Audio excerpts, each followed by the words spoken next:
اپنی زندگی میں اتوار نو تے تو ہاللویا کیا ہفتے نو تو کی کر رہے ہیں جمعے نو تو کی کر رہے ہیں سر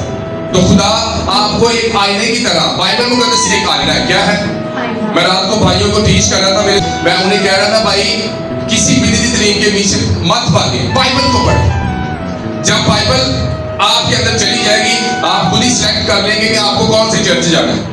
ہمیں کس پاسٹر کے پاس جانا ہے جب آپ پڑھے لکھے ہو کر بائبل کو پڑھیں گے نہیں تو کبھی بھی خدا آپ سے بات نہیں کرے گا کیونکہ بائبل مقدس ایک آئینہ ہے جب ہم دیکھتے ہیں اور ایسی آئینے تک یہ کھلوتے تو میرے بال جو ہو گئے نا برے لگ رہے ہیں نا ان میں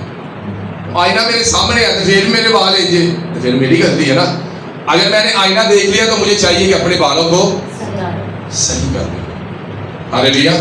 کہیں تک کہ بالکل آئینہ بھی پیا ہے پھر انہوں نے داڑھی بدھی پھر انہوں نے کٹنگ ہونا لی ہے کیونکہ وہ غلط بدعتی طریقوں کے پیچھے چلے گئے